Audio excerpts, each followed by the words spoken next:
books in this month. The next column, number 5, is department request. Looking at what do we project either coming in on those revenue line items, and under the expenses, on the expense side, is what do the various departments expect to spend this next year, and that will be under the department request.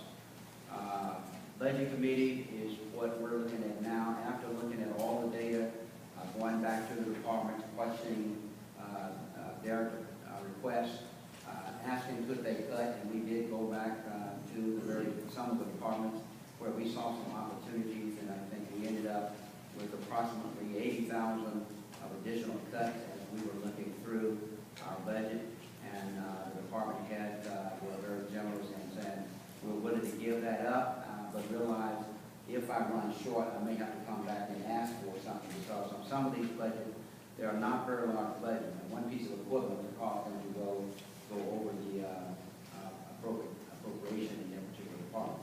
But they were willing to cut their budgets. The last one is filled out, and that is only assuming that everything is approved by you after we meet and work on the approval of the budget. If something is changed, and whatever the change may be, will be reflected in column 7. If there's a change in a particular department or a particular line item that will change any number, that number will be reflected in column 7. It will become the final budget. That will become the commissioner's budget at that particular time. So the first 8 pages is the revenue side. If you look at page 7, it tells you where we ended up last year, where we budgeted. We budgeted $10,386,311 for our budget. We ended up bringing in $10,561,159, and for this year, we're budgeting $10,744,832 to come in for this coming budget year. If you look at the expense side, I think it's page 24, 25. That'll show you pretty much where we expect it to come out.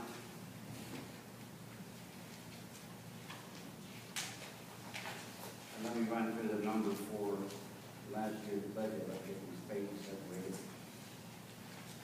Our budget last year, 12-13, we budgeted $11,193,749. That was the original budget that was approved. You can see some amendments were made down through the year, that took the amended budget up to $11,434,45. Now that could be some additional grants or other things that were amended for that particular year. We actually spent $10,463,648, and department request for this year, $11,375,909 compared to $11,193,749 last year. Budget committee looked at that, made some cuts along the way, and dropped it from $11,375,909 to $11,319,577. So that's what's in there being projected right now.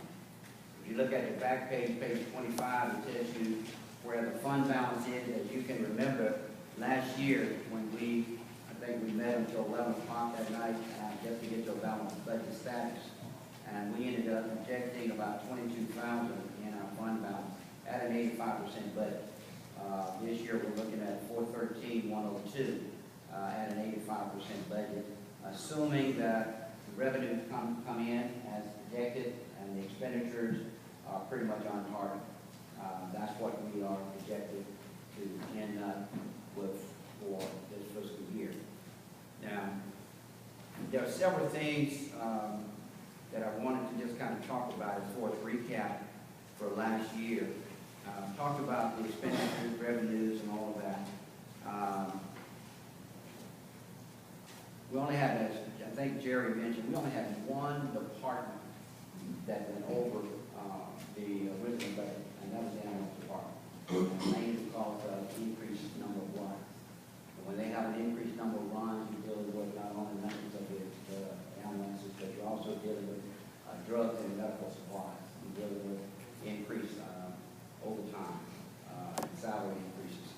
went over about 17,000, but even with that, the amount of revenue that was collected, they ended up with $53,000 roughly in the black. So they paid their way, even going up with increased runs. Property tax collection last year was estimated to be at about 97.3%, which was a stellar year for property tax collection. The year before that, we got around 81.4%. So that was a real improvement in that particular area. One of the areas I also wanted to point out is under contract prison for state inmates. In 2009-10, we brought in $214,305 during that particular year. And it's estimated for this past year, 12-13, we brought in $721,000 for state inmate reimbursement. Two things have happened over the years. I mean, we were down in 2002-3. We were only bringing in $70,000, $80,000 in total. But every year, some of you who've been on the commission for a long time, we would pass a resolution accepting the minimum amount that the state would pay. And there was a belief that the decertification of the jail was tied to the county not being able to get any more than the minimum amount.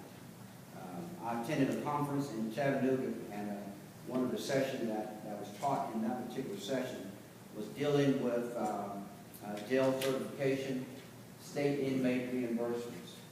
And that's when we found out that it was not tied to decertification at all. And I got with Bobby Phillip at CTAS, and he started submitting our application into the state with data being supplied by my office and the sheriff's office. And our state inmate reimbursement went from $18 to $34 immediately. So that was we was losing money on that. We just didn't know at that particular time. So we're getting that, and since then we gotten up to $35, which was the max prior to last year, $35 per day per state inmate, and it did go up an additional $2 last year. So it's at $37 now. We're getting the max, and we're supplying that data to the state. And this year is the last year that we really have to supply that data, because we have certified that the data that we have and the cost of inmates does match what they're looking for. So that has been one significant increase in revenue for us. No across the board salary increases given in the last 4 years for employees. That's been mentioned. Last year, as we struggled to get a balanced budget, we reduced the employee education incentive to cut that in half. No funding to the true nonprofit agencies. We stopped that last year. The year before that, we had cut it in half, except for the rescue squad. The rescue squad is still getting, and the commissioners, you guys voted to make sure they continue to receive their funding. And that is still left in here this particular year. And we made some significant cuts across various departments to help get to that balanced budget status. Right after we approved our budget, when we was projected to come up with $22,000 on the fund balance, assuming all revenues come in as projected and expenditures were to be spent as projected, I got a letter from the comptroller's office stating that, and I think I shared this with you already, that Whitesville had two businesses that we were receiving sales tax dollars on. And they go back, once that is determined, they go back 1 full year. And we have to pay that back. That was to the tune of $72,000 that we had to pay back last year. We finished paying that in June. And not only did we have to pay the $72,000 back, but we had projected to receive that $72,000 on the revenue side, because we just didn't have that data prior to passing the budget. So that was a loss, total loss to the county of $144,000. That 72 we did not receive that we were projected to receive, and then the 72,000 that had to be paid back. That put us in even a tighter line, and it kind of ate away at some of the 85%, the 12 percentage points above the 85% that we budgeted for. So that has been paid back. We also, due to a shortage of cash flow, we borrowed $472,000 from debt service account to get enough cash flow to get us through the first half of the year. As I mentioned, reference tonight, as you passed a resolution and mentioned in the last meeting, we are now at the point of having to position ourselves for borrowing to get us through the first half of the year due to cash flow. So that's kind of where we are. As a recap, there are a few things that was not funded. We had a request from Baldwin City Fire Department. I think the council had asked Chief Price to come to us and ask for $10,000 to help support the funding of a water tank pumper, and we told them that we just didn't have the funds. Mr. Ross asked for funding, support, and help. We just did not have the funding. We had, as you remember, we had two individuals that came to us to present a presentation regarding the veteran cemetery in Henderson County. And the cost was basically based on the number of veterans that each county has. And they were asking and did request a total of $25,000 from Hardeman County. I support veterans. They've done a good job for this country. And we're here because of them living safely. But at the same time, our budget is at a point where we can't do some of those things. There are some things that we have to prioritize. Again, employees not getting a raise, and those kinds of things are, important to us. Other things keep going up, like benefits, medical benefits. We were able to keep medical benefits down to around 4% increase this year. And in your budget as well as last year, because we have a HRA, a health reimbursement arrangement, we have $30,000 in the budget for liability exposure. Now, that's there just in case. Last year, we only used about $6,000 or $7,000 of the $30,000. So it's there just in case, but it helped keep the total cost down. And that has worked out good for us over the past year. And as I understand, more and more agencies or companies are going to looking at HRAs as an opportunity.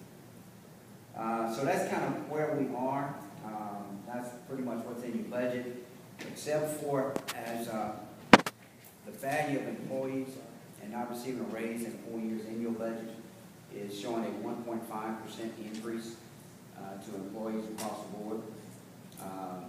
The Budget Committee is also proposing to reinstate the employees only, the education incentive to 100%. We cut it in half last year. So departments have made some cuts in their budget, and we thought since those individuals spent time, many of them on their own schedule, getting that status, we restored and proposing to restore that to 100% of that amount. The maximum amount for each employee, once they get to that phase, is a 3 or 4 tier phase that they get once they get certified. The max is $1,500.